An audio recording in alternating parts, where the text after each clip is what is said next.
dalam kaitan ini, walaupun dosa manusia itu banyaknya seperti buih di laut, Allah mampu, Allah berkuasa penuh untuk mengampunkannya bagi siapa-siapa yang datang dengan tulus ikhlas kepada Allah Subhanahu wa taala.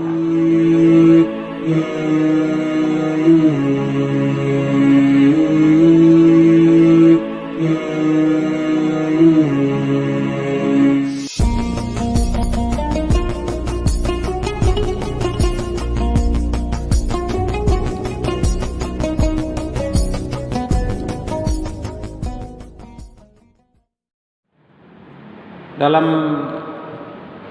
ayat tadi Allah memerintahkan kepada Rasulnya Muhammad sallallahu alaihi wasallam untuk mengatakan kepada seluruh hamba-hamba Allah, "Qul," ya, katakanlah wahai Muhammad, "Ya ibadi,"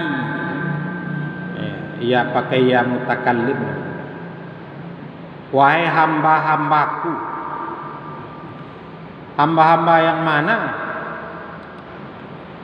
Diiringi dengan alladzina asrafu.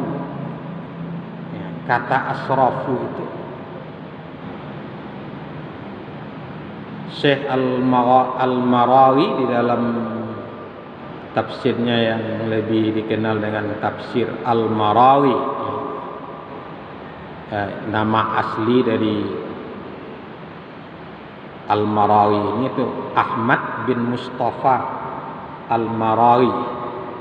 Tafsir dari Syekh Ahmad bin Mustafa Al-Marawi ini termasuk juga tafsir yang bagian textbook yang dipakai di perguruan tinggi, di sekolah-sekolah ya di dunia Islam. Beliau ini tahun kelahirannya tidak dicatat ya. Beliau ini wafat pada tahun 1371 Hijrah. Itu tahun 1952. Termasuk juga tafsir mutaakhirin. Ya. Lah, beliau termasuk mufassir Mesir. Seorang ulama lulusan dari Darul Ulum Mesir tahun 1909. Jadi di Indonesia kitab-kitabnya antara lain ini tafsir Al-Marawi. Ada lagi Ulumul Balawah. Jadi kata al-israf ya, allazina asrafu al-israf. Apa maknanya di sini? Kata Al-Marawi, tajawazal hadd,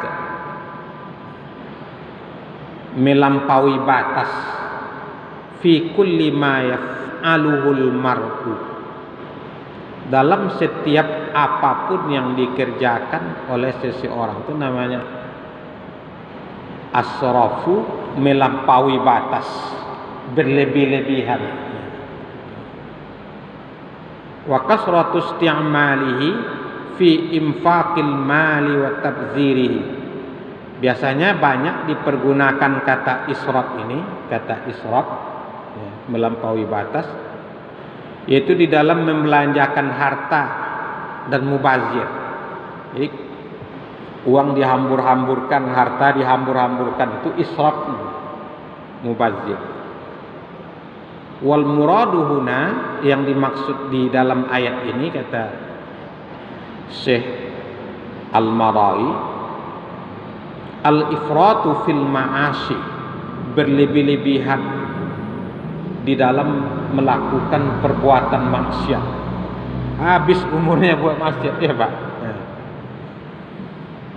Badan malah sampai kurus dan rusak karena minum tua. Sudah berbuat maksiat dan kemungkaran, berzina, malah sampai membunuh orang. Nah, jadi pengertian israf ini itu bukan, walaupun penggunaan kata israf itu banyak dipakaikan di dalam menghambur-hamburkan harta, tapi yang dimaksud dalam ayat adalah keterlaluan dalam berbuat maksiat. Kata Allah, la taqnatu. La taqnatu. Apa kata la taqnatu itu? Ai la tayasu. Jangan berputus asa. Jangan sampai berputus asa.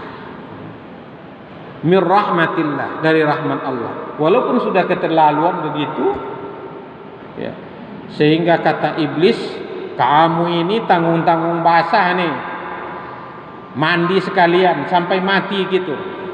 Kata la taqnatu, la tayasu. La taqnatu, la tayasu. Jangan berputus asa. Innallaha yaghfiru dzunuba jami'a.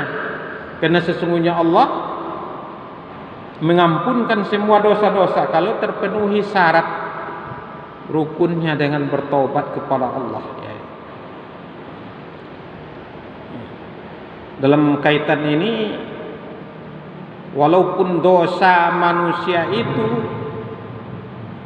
banyaknya seperti buih di laut, Allah mampu, Allah berkuasa penuh untuk mengampunkannya bagi siapa-siapa yang datang dengan tulus ikhlas kepada Allah Subhanahu wa taala. Menariknya ayat ini diriwayatkan oleh Imam Al-Bukhari dari Sa'id bin Jubair. Rawal Bukhari an Sa'id bin Jubair an Ibnu Abbas radhiyallahu anhuma. Ini Imam Bukhari meriwayatkan yang bersumber dari Sa'id bin Jubair, yang bersumber lagi dari Ibnu Abbas. Ibnu Abbas radhiyallahu anhuma.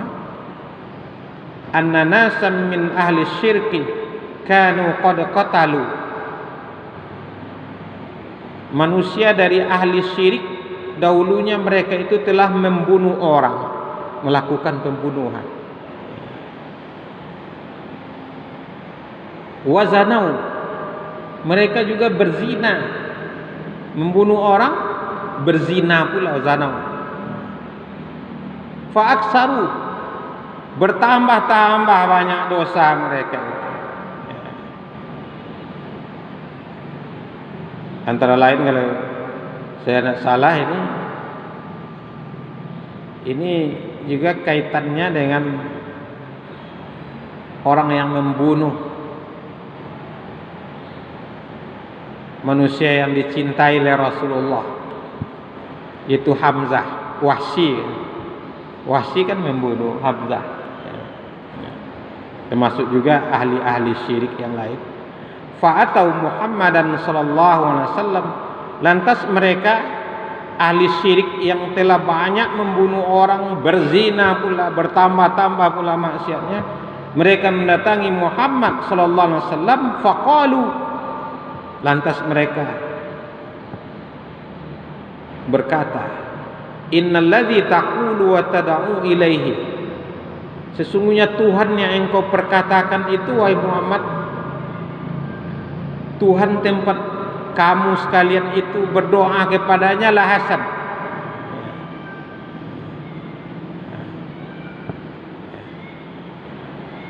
Adalah baik.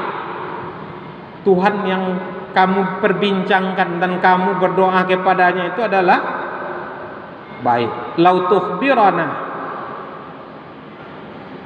al-lima amilna kaffarata, eloklah engkau kabarkan kepada kami amalan yang bisa menutupi apa-apa yang telah kami lakukan dahulu. Maka dalam kaitan ini turunlah firman Allah. Begitu juga ayat yang kita baca sekarang ini. Menurut Ibnu Abbas, turun ayat yang pertama, walladzina la yad'una ma'allahi ilahan akhar wa la yaqtuluna an-nafsal lati harramallahu illa bil haqq wa la yaznun. Dan orang-orang yang tidak menyeru kepada Tuhan yang lain bersama Allah, tidak membunuh diri yang diharamkan oleh Allah kecuali dengan yang hak, dan mereka tidak berzina. Wa nazala, dan Allah juga menurunkan ayat ini, la taqnatu min rahmatillah, janganlah kamu berputus asa dari rahmat Allah. Jadi bagaimanapun maksiat dan kemungkaran di masa lalu, bukan berarti rahmat Allah tertutup. Nanti di hari akhirat tidak ada alasan bagi manusia ini untuk tidak mendekatkan diri kepada Allah. Saya, ya Tuhanku, banyak melakukan maksiat dan kemungkaran.